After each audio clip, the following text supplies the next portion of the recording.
Good afternoon, everyone. Welcome to our Wednesday night seminar series. My name is Max Grand. I'm a representative from a chemical oceanography lab, and I'll be your host tonight. And today is a good day. First of all, it's gorgeous outside, as you have seen, and also we don't have a fire next door, which is pretty good, so it's a great day, I think. So I'm here to introduce Mariko Hatta, our speaker for this evening.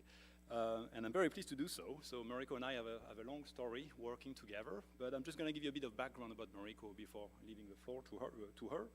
So she's from Japan originally. She did all of her graduate and undergraduate studies in Japan at the University of Toyama, where she got her PhD in 2006 in life and environmental sciences. And after that, she decided to go to Hawaii, where she spent a lot of time in Hawaii, actually, first as a postdoctoral researcher, and eventually in 2017, she became an affiliate graduate faculty at the Department of Oceanography here at the University of Hawaii. And in 2020, then she got a position as an oceanographic researcher at the Japan Agency for Marine Earth Science and Technology, also known as JAMSTEC, and she's working in the Arctic Research Group over there. So she goes to sea every year in the Arctic for a long time, making a bunch of measurements, and today she's going to tell us about that a bit more, I think. And she's a prolific researcher. I counted her CV, it took me about 10 minutes, but she's got about 48 publications so far, and a lot of it on aluminum, silicate, nutrients, method development, even rare earth elements, because she started with that in Toyama in the early 2000s. So with that, I give you Mariko, and I'll see you after the talk. Thank you.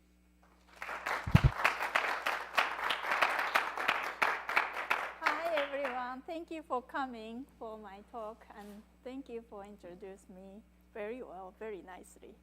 As he said, is the day of we are landed here and drive, I'm stay at Aptos, and that day is the fire started. So the Moss Landing shut down. I got the text, first text, don't come, okay. But anyway, since then, so I'm here for almost 1.5 months. And then what I'm doing here is, you might be some of you see me running around in the corridor for here, beautiful building.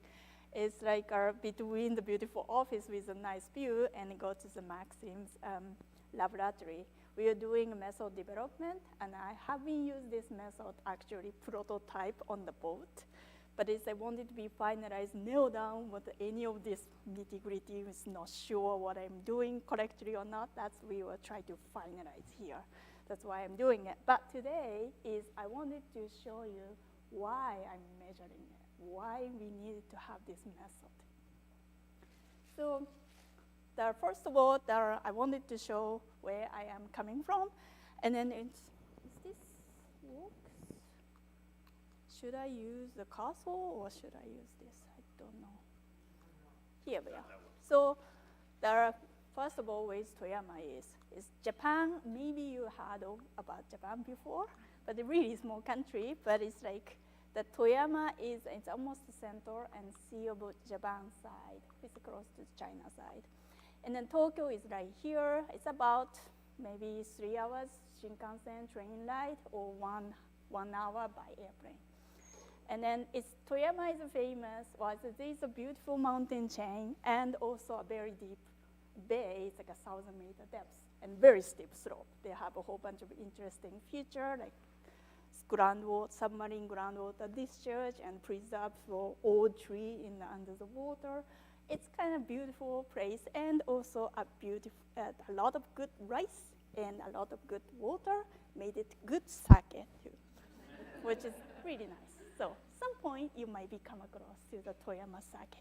But anyway, when I grew up there, and then it's just like I wanted to be a high school teacher, but at one point I start to get into it for global environmental issue, environmental science. That was very interesting a lot, and then also oceanography. And then started to doing in my local university to get my PhD to study about really right next to the ocean, Sea of Japan water circulation using chemical tracers. And then after that I met the professor from Hawaii in France, actually, and then he said, oh, why don't you come to work with us? So I said, okay, why not? I'm going to go to Hawaii, sounds good. So I flew to Hawaii and then going to the Oahu Island. And then it's a beautiful campus there, and then maybe some of you may visit there, take a Diamond Head, and really next to Diamond Head, I stayed there, just go to the campus back and forth. But most of the time, it's not in the lab. What I do, this 800 is over the 220, less than 20 years, but it's something like those timeline. I've been to many, many different boats. Some of this short as much as 1 week, long as much as 56 days or 64 days of one of the boat to do the research. And then I just listed in the top part is a Japanese boat, multiple different Japanese boats, small as much as fishing boat, and then going to the very big open ocean level of the boat.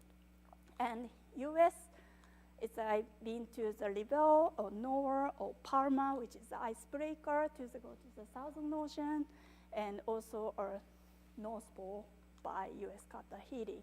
And most recent one is actually Max also been there with us to go to Australia to join the fairly new investigator boat to go to Southern Ocean as well. So when you plot it where I have been there, it's basically all over the place. And I put on these nice pictures because the polar area is always nice pictures. In the middle ocean, blue. It's beautiful, blue. But anyway, I'm doing many, many different areas and multiple different global-wide projects I was involved in, and also doing metal analysis. But why? And first of all, most of the time on the boat, I live within this 20-foot laboratory container, which is tying to, this is a beautiful picture because right after painted. But it's most of the time is pretty beating up for the multiple different cruises. But it's inside is divided by 2 rooms. One is a sampling room, the other room is analytical room. And I'm stuck in the analytical room here. This is one point in my life's picture in the Southern Ocean. I'm doing analysis. The other side, so you can see Max was working there to collecting seawater. So pretty much this small 20-foot container, people fit in there, maybe 2 to 3 people all the time and working there. And why we needed to? Because a ship was made by metals, and then try to make it to metal analysis on the boat is tricky because anywhere is actually contamination source. So try to make it as small as much as possible somewhere in the cleaning area and try to easiest possible to analytical methodology to get the sample out. And someday is bad day. Look at this. This is the Southern Ocean pictures. Actually, the different cruises I've been to. And then this is edge of the boat. It's completely frozen. And then sometimes big wave hit. And I have to be sneaking from the main ship to when I can go back to my little room and looking at it. And as soon as wave is out, we're just running in and open the door and get inside to the working there. It's a crazy life, yes. And also, I'm getting seasick, so it's not really helping. And inside is, this is old handmade instrument I have been using almost 14 years. And sitting in front of this and whole bunch of tube and look like messy. But it is very good design and analytical method because all of the sample is coming from the flow bench and sucking by pump within the tube and then going to the, merging into the another chemicals reaction and then spit it out as a data. So it's less contamination. So all of this is semi-closed. It's a system, which is very useful for us, like to measuring trace metals, especially iron is a very difficult one. And we are measuring aluminum, which I was going to talk about, and manganese. Sometime I'm doing zinc as well. But it's like really a nightmare is peristaltic pump, tube getting bad, and we have to change it every 2 to 3 days for the tubing. And to make it to the flow is always constant. But this method is very stable, and then we can do for long extensive time to sitting in front of it to get the data out, but still very reliable. And then hold this lush and hard life at sea. Over the decade, we created this global map for aluminum. This is during the Kreiber project. We collected for 10 sections essentially within a decade to get to the water sample up 1,000 meter depth, and then also analyzing at sea to get to the data. And then aluminum, you can tell that a certain area is elevated value and some of this is lower. That's because of the aluminum as a very good indicator to showing about dust impact. So it's like the aluminum is basically the rocks, and then transported to the air and drip it to somewhere in the Southeast Ocean, and imprinting as a chemical signal on the surface water and stay there for a certain amount of residence time. So you can see some of the area have been deposited dust event. So it was very useful parameter, and we will start to looking at it where is actually influenced by the dust event. That's why we are created for like this. And then you can see the big one is actually mostly scaled out is the Saharan dust area. Near Japan is more like coastal area, the effect. But the Indian Ocean is a little different. This is a section I just cut across in up 1,000 meter. This side is the Indian continent side, and this is Southern Ocean side. And up 1,000 meter depth of the contour. The color is aluminum, the contour is the salinity, but it's just try to identify what the water mass is. But the point is, certain area of the surface is very strong anomaly. And then closer to the river input, the river estuary, there is a high aluminum, which is also transported from the river. And then if it's the middle of the nowhere in the ocean, next is a dust event, which is this case is we find that the dust from Australia actually transported to the surface in the center of the middle of nowhere in a very low aluminum area.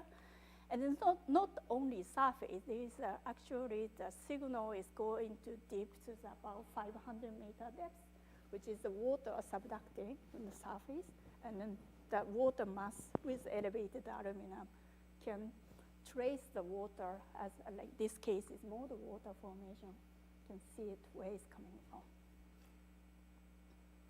So as I said, is aluminum and silica. Aluminum is a very good indication because most of the continent shelf is made by aluminum silicate. So that case is aluminum and silicate is maybe more or less the same behavior, and it may be a good tracer to identify for coastal or some sort of sediment or rock influence to the ocean. But it's a big difference between aluminum and silicate is that both is the majority of the component in the water, in the rock, but the deep water's residence time is quite different. The aluminum is about 200 years of the stay in the water and the scavenger away, removed from the water, but silicate stayed like 10,000 years. So it's a really long residence time. That's why we can use both, but aluminum is easier to identify for somewhere in the more recently into the water column because that's the elevated value. Background is very low, so you can see where it's coming from or what is this. It's coming into the water. And then after Kreiber cruise, which is like maybe 20 years ago, we finished, or 15 years ago, finished. And then we're naturally going to, so what happened to the deeper than 1,000 meter depths? What happening in the other, like a trace metal distribution for whole water column? That's lead into the geotolysis project, which is a many national wide of the scientists coming together to go to the different parts of the ocean, to measuring what the same thing, to get to the big picture. I put on this from the database for the aluminum distribution and silica distribution, how it look like in just this show. And this one was put on this Pacific water and from South Pacific, Antarctica, to go to the north. And then Arctic, cut across Arctic and Atlantic, and go through the Atlantic and Southern Ocean, the Indian Ocean, and then coming back here. So this is overall of sort of chopped up in the world. And then you can see up to this program started, to start to seeing this profile, we thought aluminum is very low in the deep water because we are close to the Pacific and we're measuring in Pacific Ocean all the time. It's very nothing in the water. And then if you go to the surface water, it's some of this higher because of dust events. So we all thought about aluminum is just only the surface is high. But it's like, as you see, this is not the case. You can see some of the area is very high aluminum concentration find in the very deep, deep as much as 4,000, 5,000 meter depth. And then this one was like a very similar area for North Atlantic deep water formation area too. So it's somewhere we thought first is maybe somewhere in a very high dust deposition area water are sinking to the bottom water, but it is not. Look like somewhere in the water, maybe not so much aluminum in it, but during the sinking time, somewhere adding it aluminum and elevate it and transport it quite some time to go into the South Atlantic Ocean. But it's really just we can tell from the look, and it's because the North Atlantic Ocean is huge, and then it's very difficult to understand about the process, how is adding into the aluminum into the water. So I'm focusing on, okay, wait a minute, the Arctic is also kind of high on the deep water. So maybe this is the same process, something happening in the Arctic. Maybe, maybe not. It's actually half of the data is my data, so it's like, I've started to think, aluminum, it's interesting in the Arctic. And also Arctic, it's nice, it's cold. It's cold compared to Hawaii, but it's probably a nice place, and you can see maybe a polar bear or some sort too, you know. So, okay, high enough motivation, I'm going to go to the Arctic. And it's scientific reason why aluminum coming from, where it's coming from. Okay, not looking for the polar bear. So I went to this boat, which is the US Coast Guard Healy, which is icebreaker boat. And then I joined this cruise, and this is a picture from the deck, from actually the bridge to take a picture, and towards the North Pole. And it's a beautiful ice was covering up, but much thinner ice compared to probably 20 or 30 years ago. But this is a beautiful day. Some day is very sad, foggy days, but most of the time it's beautiful summer, and it's the 24 hours daylight, so the sun is going to horizontal circulate. We went to the North Pole as well. And this cruise was coordinated with the International Geotourism Program. So the 3 different countries that decided to the same summer to go to different parts of the Arctic, so we can complete for the whole picture for the different processes, different metals analysis, and different parameters to understand what's going on in the Arctic. Some people may know about the general geographic of the Arctic, but just for the quick summary, it's Arctic, you can see it quite small. Like from the map, it looks like big on the top, but if you're looking at from the sky, Arctic is very small volume of the water. And also, a majority of this is a continental shelf. The 1/3 of this is upper 200 meter depth of the shelf is surrounding in the Arctic. And then surface water was a lot of the fresh water receiving from the 5, 6 big rivers into the surface ocean.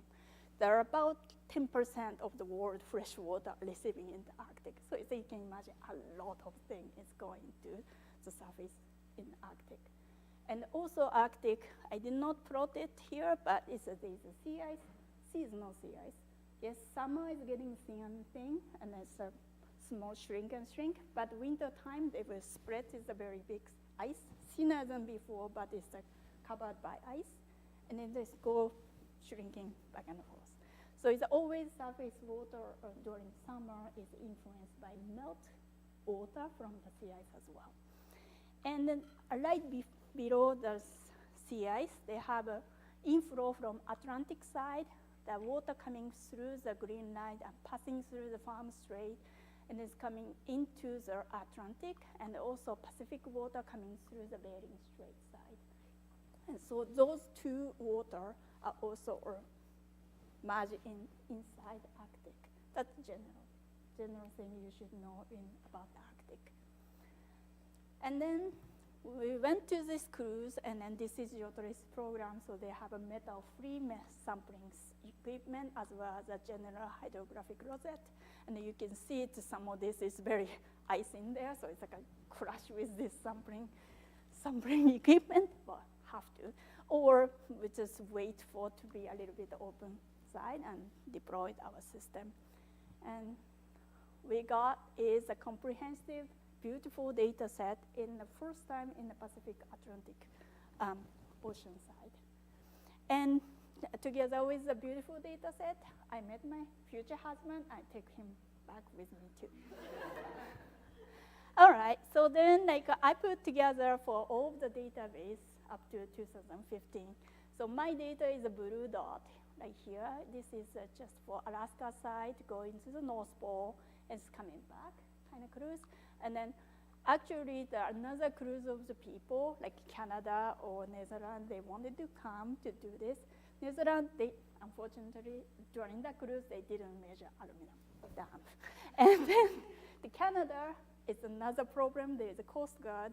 They have an issue for another ship stuck in ice. They have to help them. So they didn't meet our rendezvous point either. So it's like kind of irony. We couldn't do this for global Arctic map for this particular cruise, but I can research for the historical data set. Let's see how it look like. And then I digging out all of this 2007 to 2015, almost a decade wide, and find data only that much. But anyway, I put together. Before compare it, first of all, you have to know this value is comparable or not. Very different group of people measuring, different method, different time. Are they same number, or is really different? That's important because we ended up, we are chasing with our analytical challenge, or we are doing for real difference. So first thing, I put on this very close logical and locationally close station to select and compare with my data, which is showing in the red color, and the historical data is blue color. And surprisingly, well matched. So, okay. So it's a good and bad, because good is it's easy to compare. Bad, or not bad, but haven't changed a bit for over the decade. But anyway, that is okay. We can just compare to making what is look like in the Arctic. So put together and select this my favorite line to be cut across in the Arctic. So it's this starting from here is a Canada side. So this is a Bering Strait, very shallow in the 150-meter depth, and then going towards passing through the Canada Basin and going to the North Pole, and then goes over to the European Basin, and then coming back to the shelf for that area. And then top panel showing the dissolved aluminum data, and then the bottom panel is the silica data. I didn't show you silica is matched or not, but it was matched, so don't worry too much about those. It's not this is the problem for this.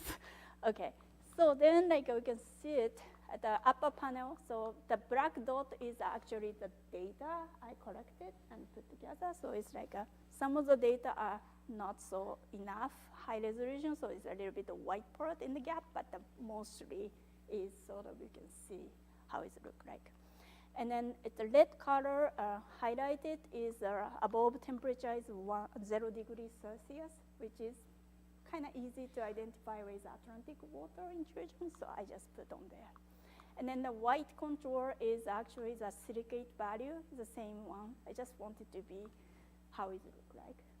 And then when you're looking at this, and here is a little bit the cheat sheet, what it look like in the water masses wise, using a salinity and temperature. So you can see about what is the water masses exist from the American side and the European side. And you can see the very strong Pacific halocrine water should be on the surface, which is you can see clearly with the elevated silica value. And then I put on this bullet point what you can see from this beautiful distribution plot. And then you can see is the surface value of aluminum are quite low. Okay, that's you can see. And then aluminum is gradually increasing with the depth. And then, but the no halocrine water, silica was very high, but the aluminum is not seeing anything at all for the water. So, okay. And then deep water aluminum is both is high and actually higher in the European side. But it's contrasted, the silicate value is higher in this side. And then some reason is this says aluminum is higher in the European side, but the silica looks the same number you can see in the European side.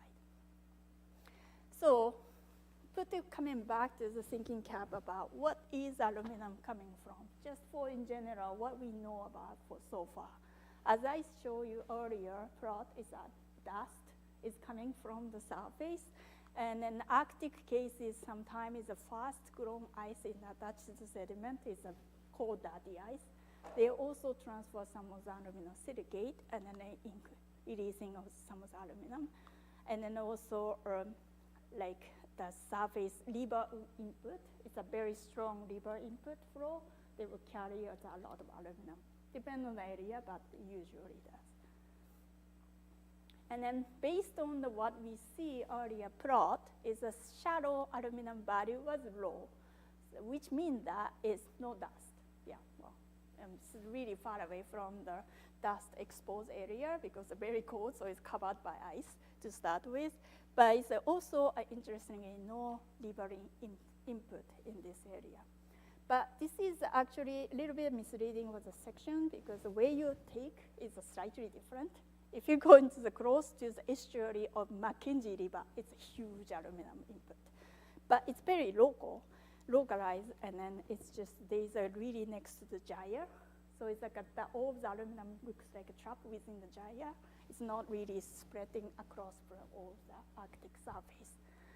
And also no aluminum in halocrine water means the shelf input is not so much in shallow depths of the aluminum. Then still we don't know what's happening in deep water for the aluminum. So I put on this like 4 different kind of hypotheses. Okay, some of the particles, maybe we cannot see the strong dust event, but maybe a lot of particle in the surface or biological activity is a biological particles and sink from the surface and dissolve with the depths and then going to settle in the water. It might be possible. Or like some sort of the residence time issue there. The aluminum is maybe short residence time, but this water is very short. Maybe that's the case, is still leave it there. Or some of the ocean, we start to see the hydrothermal vent, which is releasing silicate as well as aluminum or iron or manganese. It's in the really middle of nowhere in the Pacific deep water. So it might be the hydrothermal vent is affect the aluminum or other sources. So then one by one, we were going to through it. So first of all, the particles coming from the surface. But measures and me, Hatta, 2021, they evaluated each of the hypotheses using a silica and aluminum ratio as well. So as I showed you earlier, the silica and aluminum came from the same source. So maybe we can see it with a ratio telling us something, what is the aluminum coming from. The value itself is high, that's all you can see. Aluminum doesn't have isotope, doesn't have any other form of the aluminum, so it's difficult to identify itself, so using this another parameter to understand it, what's going on. And then general vertical profile is aluminum case is the surface is low and the function of the depth is getting increased. And then silica is halocrine is very high, but after that it's increasing with the depth. But interesting part was the silica and aluminum is very high in the shallow because of silica. But after that, its silica to aluminum ratio is decreasing which means that is something that silica adding it, not aluminum adding it. And then, or somehow aluminum is taking out quickly compared to silica. That's what's happening in the water. So based on this knowledge, to looking at it, is this the particle from the surface is contributed to aluminum or not? If it's the case, you have to have aluminum have to be releasing faster than the silicate. Otherwise, you cannot get to the silica to aluminum ratio is lower. And then, but it's a historical data. Biology, we don't have the data so well, but the lithogenic material of the sediment itself is usually preferred for silica dissolved compared to aluminum. So that means like whatever the lithogenic material to sinking from surface to the bottom does not control for the concentration of the aluminum. And this is a little note I just find is the Arctic diatom aluminum and silica ratio, looking at it, 10 to 4th. So it's really a lot of silica in there. So that means like if you're a little bit preferable for aluminum, but releasing still probably not gonna meet for silica to aluminum ratio is lower. So I think it's that these cases we dismiss first hypothesis. And the second hypothesis is residence time, but as I showed you earlier, is like a residence time is a 2 order magnitude different. So that means like again, the silica is preferable to be stay longer, otherwise at the silica to aluminum ratio. The aluminum is silica to aluminum ratio is lower, means like the aluminum is adding more than the silica, but the residence time telling us aluminum is scavenging quickly. So this doesn't also fit our goal. Hydrothermal vent, we don't really see any of the evidence for the Canada Basin side have a hydrothermal vent. So that's dismissed. But the other side, of the European side, they found it one of these hydrothermal vent, and Geki hydrothermal vent side, and then elevated aluminum, elevated of iron, but it's not aluminum or silicate. But still might be possible to be, contributed aluminum right here. But we are doing it for another Middle Atlantic ridge site to collect the aluminum and silica ratio, and the ratio is 3,500, way higher than what we found.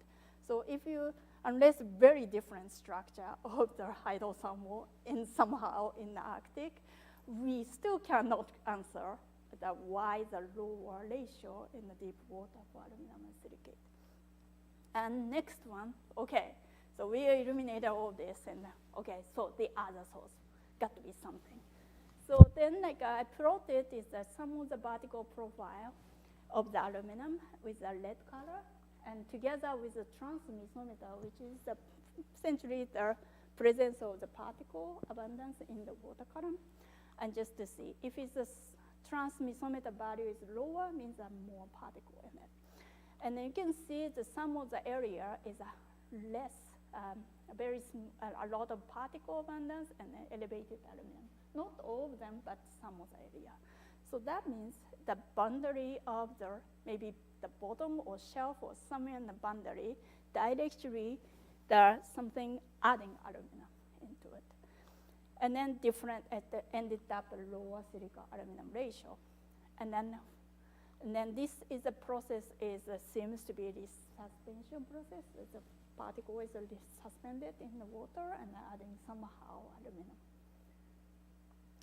We don't know what is this, but anyway, so some sort of the physical force trigger for this suspension, resuspension process in Arctic. So we propose that what hypothesize about destabilizing sediment along the Arctic shelf slope like this is maybe some sort of sediment is all of a sudden with collapse and then creating about cascading the sediment rolling down through the slope and then adding aluminum into it. And this idea was not new. This is will be always hypothesized since 1985. about the water forming the brine water, maybe heavier and cascading through the shelf. That might be this is the case, and then creating a turbidity current. They're adding aluminum as well as salt in the bottom water at the edge to the brine, which will be spread out across the bottom water and the basin mixing with overlay water. That's the real hypothesis. And then it's what is really turbidity current? So I Google it and then check it. What is that? It's a good way to imagine for your head. So I find it from the NOAA website. They said, perfect. Continental shelf or somewhere in the shelf and then getting to the loose sediment and then go cascade down and then going to be a water. And then a little bit laboratory experiments movie also I found, so I can just play a little bit. There's something, but don't worry about this. This is a laboratory experiment. It's what it look like. So it's like the slope is a sediment going to, are there anything? Yeah, that is to be going to be a cascade down. And then that is might be the water itself is heavier than the rest of the water, not only salt and temperature, but also particle in the water itself. So it's created is even more heavier in deeper depths they will going to go. And then that might be happening in the water in the Arctic. So then okay, so some sort of physical force cascade down to the shelf. And then again, how aluminum is going to be released. These are, okay, so particle dissolution, it's also, it is it's possible some of this maybe aluminum silicate are releasing it, but again, earlier we were talking about silica to aluminum ratio, which one is preferred for dissolved, and also you were sitting there in the surface whole time, and then all of a sudden decided, I'm dissolved. That sounds weird. But anyway, maybe, I don't know about that particle, so maybe that's the particle decided to dissolve. But it's another type of thing we were looking at is searching of the pore water and silica and aluminum ratio. And then it turned out is in the aluminum-rich lithogenic shelf continental areas, the pore water value is 100 to 600, which is very similar to the deep water we found in the ratio. So, okay, maybe pore water, but is a whole the bottom water is a pore water made of? That's, I don't know what is going on. But potentially, we will propose that is something forming within the pore water, aluminum-rich class, aluminum-rich aluminum silicate is also releasing in this physical force, and then all of a sudden releasing into the low silicate, low aluminum area, and then solubility is shooting sky and then going to be dissolved in the water. But this is all in our theory, and I need to test it. It's really that is happening or not.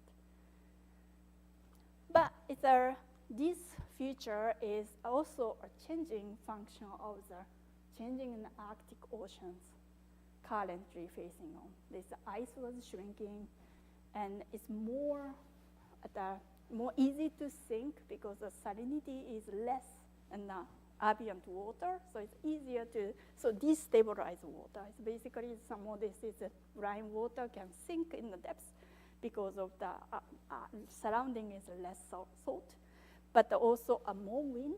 So the convection started like North Atlantic water. They was mixing more and more for the depths. So then those physical forcing trigger more for this turbidity current potentially. So then changing it maybe environment in the future. So it's like, okay, it might be that is we so far are thinking in the deep ocean. So it's like if it's a shelf water, is this really that's we're seeing in the close to the shelf water? So it's like I decided, okay, we'll start to collect the sample more to understand it. Until 2015, we have on this red dot, and a little bit 2000 years, it has a little bit of dot here. So I started doing it, and then over the last 4 years, I adding it about 40, 50, 100 at the 40 stations, 60 stations, and also a whole bunch of data set in it. And then it's enhancing more because, as I say, I came here to working with Max about the method development and then start to prototype using it. It's bouncing and doubled. We don't need to washing bottle so much. I can do it for analysis on the board and recycling it. So it's accelerating for the data collection speed. And then put on the vertical profile. This is sort of I selected was across the database, but it's like an open ocean one, not cross the shelf slope. One was an open square one, and you can see the surface is low and then gradually with the depth, which we already see it before. But it's a shallow depth. You can see start to the shelf edge area, there is a kink. You can start to see it. So that this kink profile along the shelf slope only and the enriched aluminum in about 200 to 750 meter depth to adding it to the water. Okay, so this is maybe another process we are seeing. But actually this summer, I went to the Arctic, and because I have a tool to measure, so I decided, okay, I will collect every sample I can get, and then find it. This station, NAP, they call it, it's a Chukchi borderland. They have really high aluminum value in the deep water at the shallow depths. We're just talking about the upper 1,000 meter, and then, oh, I'm excited for this a little bit elevation. Hell no, it's getting deeper. It's a lot more for this aluminum on this station. It's 2023, I did the analysis, one profile. You know, if you do all of the data is one direction, one profile off, you will worry about this analysis, right? But this year, I'm adding like 3 more to be the profile for the same location, so a similar location. So, okay, this got to be a true, the reality. So then I digging out to the previous data set. So NAP station is a long time we are set Jamstack group where it's happened I'm working with. There's next to me, my desk person was doing a sediment drop analysis and then put on this cone for like over the 20 years or some sort. And then I'm measuring about what they are, what is gathering in a floating particle in a certain depth. And they find it is they have a 200 meter and 1,300 meter depth. They're setting up the cones. And then they have like a variety of some of the events going on. Sometimes a lot of lithogenic materials go into. So around the early winter time, this is maybe a formation of the brine, maybe, and or summertime. Okay, summertime, why is this? There might be a more eddy or more some physical forcing because a little bit less and less for sea ice during summertime, so it's more disturbing. There might be all combined together for those. But anyway, this is my speculation, but this is the place to study. This is easier because shallower, so its ship time is less, and also closer, so we can go there to study. And then also, this area was influenced by Beaufort Gyre, which is in the Canada Basin, they have a circulation in the surface water, which is shrinking actually in the last decade. So they have oscillation is going on. Sometimes it's bigger and sometimes lower, smaller. And then around the time is around this decade is shrinking the Beaufort Gyre, which is the more particle is going to the offshore than the rest of the last decade. And also together of the more Atlantic water are coming into the Arctic because the ice was shrinking, so it's more space to coming in the water. They call Atlantification and also Pacification. It's both water coming more in the Arctic. That's also triggered to the offshore current around those areas. So it's maybe we were seeing it is because of decadal oscillation is much more some sort of activity happening on those areas. So I find this a very nice overall figure for this, and current Arctic water mass formation from the European side and the Pacific side overall, but this is the current. They were changing it because it's a very, very fragile and also very different, very rapidly changing about this environment in Arctic, and ended up we are seeing the water column is a different condition and different material receiving it in the water. So this is monitoring with the aluminum value. One of this is not all, but one of the secret we might be understand it, how it's happening or how to circulating water in Arctic and how to transfer for lithogenic or together with another material into the water column. But it's not only that. Okay, this will be a little bit off topic, almost end, so don't worry. But aluminum, because of the lithogenic, and then we can see it's aluminum crust, we can use something else to understand about the environmental assessment. This is a seafloor mining, or like a schedule to lease to the whole bunch of different countries to start collecting mining activity.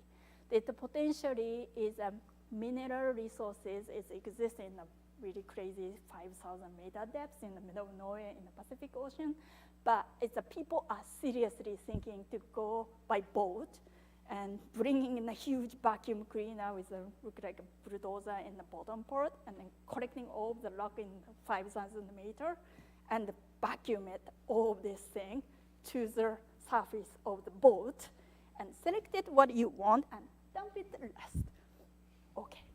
Okay, I don't know what to say to start with.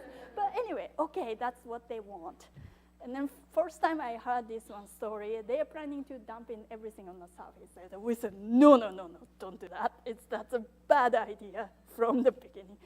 Okay, so I will do it in the middle column. What's wrong with this? It's a lot of things wrong, but okay, we have to showing the data. We are scientists. We have to have a data to be why this shouldn't do. Or maybe you can do, who knows, but we have to have a data to do. So I joined this group to identify where is the plume goes, or how much plume going to the water using aluminum. Because aluminum is a aluminum silicate particle, so should be seeing it. We see it in all over the world in the shelf slope. So maybe we should see it in the water column.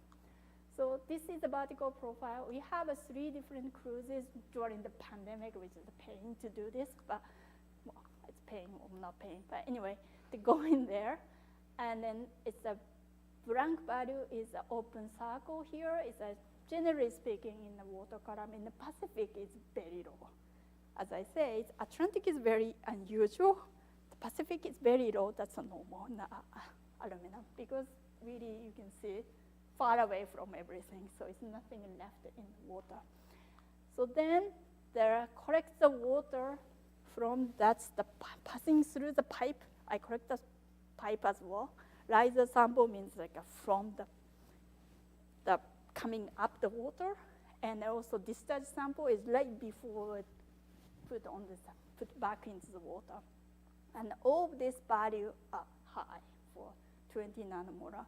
Background 2, so it's about not that 100 times higher, but as I thought, but it's certainly higher value. You can see it, and you can see in the water column is elevated value. You can see it so as well.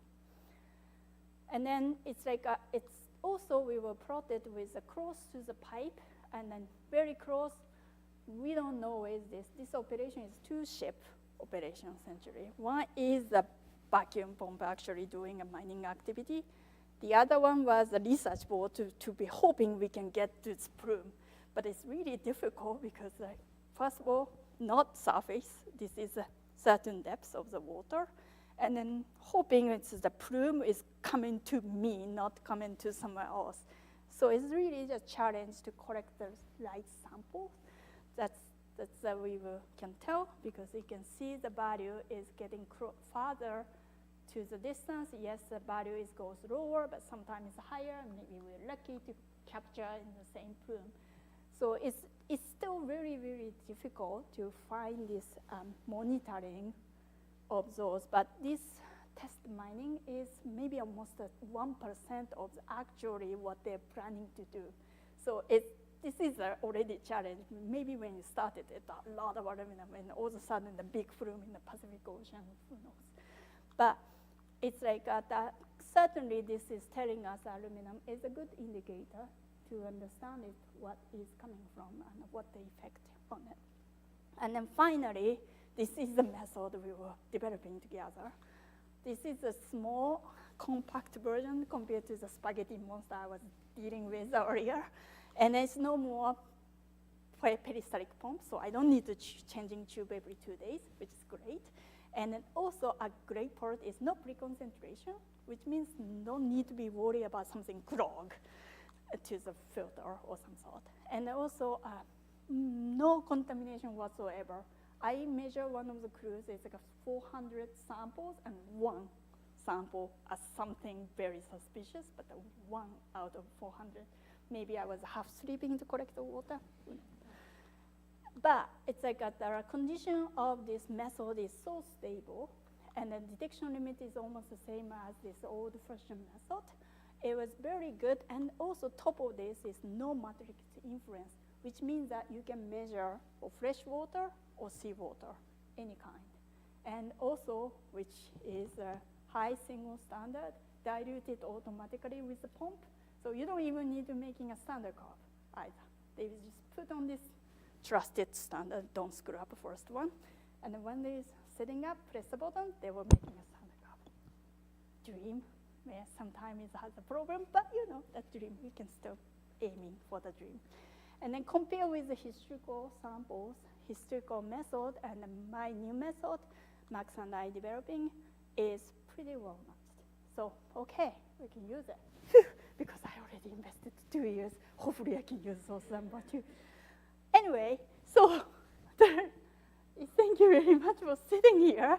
But I went to many, many cruises, and then using this aluminum data set to understand the water. And I wanted to share with one of these little, like a nice picture, and I was looking at, oh, big eyes, and then somebody pointed out, here is the main part.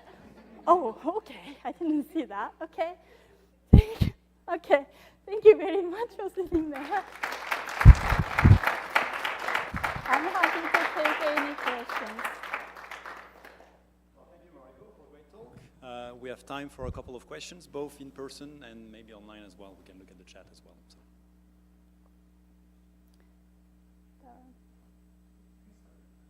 Ivano? Yeah. Yeah. I have just one question. So you're doing this total analysis with your silicon methodology, right? Right. Thank you. Sorry, guys at home. I like microphones. So my question is, so you're measuring dissolved aluminum. Mm-hmm. So how do you get from the silicate to the dissolved aluminum? You see what I'm saying? So when you're measuring the water is, you know, it's elemental aluminum. Yet, you know, the aluminum is trapped in the crystal lattice in the silicates, and we found them, you know, at the surface of the ocean, at the bottom of the ocean. So when is that leaching or that separation, dissolution occurs? The dissolution of aluminum from the silicate. Yeah, when does it happen? When does it happen? Yeah, in the water column. We don't really know, but it's some of the sedimental dissolution experiment people did in the lab and just collected the bottom of the sediment and then put it into the water and then dissolve steers. And the first it seems to be at the function the time to measuring a silicate is the silicate value is increased, and then at some point it's increasing gradually for aluminum as well. So it's like that seems to be the sediment itself is maybe some like aluminum silicate, a ratio of 2.7 silica to aluminum ratio. So it's some depends which clay. Yeah, they're different. Yeah. It somehow is dissolved into it, or like maybe not in the core, but it's some like a leachable area. the surfacing area of the surface might be more easier to dissolve, but I don't really know what is really the process, why, how to dissolve into it. Okay. Yeah, it's okay. Yeah, we should talk more about it because Right. you know, yeah, and also I just I'll let you more know. So there's a lot of data on clay mineral assemblages on the Chukchi. See, all the shelves have been Yeah. super explored. So you actually can pull those numbers and see whether the silica aluminum ratio that you found are Okay. a That source would be there. cool. But we should Yes. definitely talk more about this. That's There's a lot of great. stuff. Thank you. Thank you. Any other questions? Dara. Student. That's why the video that you did is true. Oh. Oh, okay, great. So you already know. Do you have anything? No, I mean. Oh, yeah. okay. Please. So it looks like you're investigating more of the European side of things for the continental shelves. Is there anything like, how different are they, like between both shelves from Canada and Europe, like when it comes to your brine just coming down? Yeah, so it's like very quickly I went through for the summary slide, but it's here showing a little bit for that slightly different process to be sinking the water in the European side and Pacific side. The European side is more like Atlantic, North Atlantic Ocean, the convection. So it's like some of the heavier water is going to be sink, or not necessarily for brine, but it's just some sort of the water go into with the gyre and then sink through it to go. And then I did also using somebody else data, so it's looking at it to so what is, are there anything in like a significant, they're adding the aluminum into the water. And I found is like the recently sink the water, which is more high oxygen and low silicate because the surface water is very low, and then the aluminum value also low because the surface is low. That's the water, but it's like a shelf edge to go there, and the same density water to chasing, they increase but the aluminum value again. And then also slightly increase for the silica. It's just for the ratio-wise and then difference-wise, it's calculate. It really crosses the detection limit in this point. So it's like hard to tell, but it seems to be some sort of the trend. You can see it in the European side as well. But I have only access to the Pacific side so far and start to doing for international collaboration. And it's like a lot to know for more contact with the Atlantic side. And then we wanted to do this for more intensive research over that there, and just to see they're very different or the same feature we were capturing. But that's the next project. Thank you. Thank you. Okay. Yes. Yes. I'm not really familiar with the Arctic system, so I don't know if you've looked at this before, but has anyone looked at the compositions of metals in the sea ice, because it's slowly starting to melt and not come back? Yeah. And if there's anything in the ice that might be contributing to like compositions of metals in Yes. the water? Yes, it's a good part of this. It's actually, we will try to do that too. So the sea ice is a many different way to be forming. And then one of these in the central Arctic is basically some fresh water on the surface start to freeze. So whatever the water surrounding to be put together. So it depends on what the metal are there available around the surface. But the close to the shelf is actually continental. So they call it dirty ice. So you can see the layer of the ice. It has some sediment layer in it. It's interesting because some of these drops is the diatom as well. So they will sleep inside the ice, and then when they melt and seems to be start to happy again and then grow again as well. Then one of my colleagues is doing this particular research as well. And then what I would try to do is, okay, let's check about the aluminum concentration or silica concentration within the ice. Are there difference? And then start to collecting those. But I am not the field of the expert for that. It's very new to me. Everything's so cold to start with, and then everything melt after collecting it. So it's a little bit panic moment. But they start getting data that is not the Arctic because unfortunately current Japanese boat is not icebreaker. So we can go closer, but cannot be on ice. So we cannot collect the actual ice from there.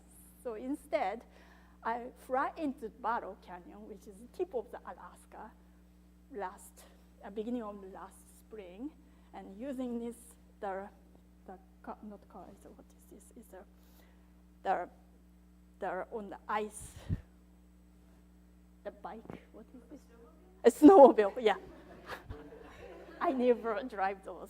But anyway, I have to go on there to be up looking at some of the bear watchers together with us. So we're going to be off and then go on ice and start drilling ice, which is also a new thing. But try to get those ice and then try to get some brine water to be somehow to collect. And also ice itself cutting and segmented without contamination, which is also another issue because usually knife is made by metal. So, okay, I had to use something else to cut it and slice it and melting and measuring it. So it's a lot harder than I thought, but it's a start to collecting those, and the next phase is to start to analyzing it to understand it. But this is a lot of places we don't know yet. And then maybe some of the data are showing the dirty ice area, elevated aluminum in the surface.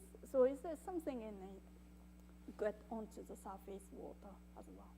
So it's very interesting. And then not only the aluminum, it's like iron or manganese, a lot of people more happy about the bioavailable metals. Sorry, aluminum, rock, they don't care so much. But it's a rock, but together with iron or another metals too.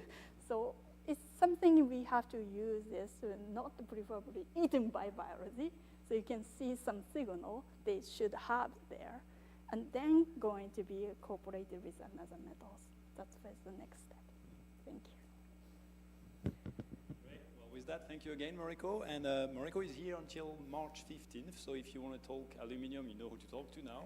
And anything about jams tech in Japan or anything like that as well, she might be able to tell you a few things about it. So as you know, she's very approachable, so feel free to come and find her. She's living in my lab or in Garen's old office as well. So with that, have a good evening, everyone. Thank you.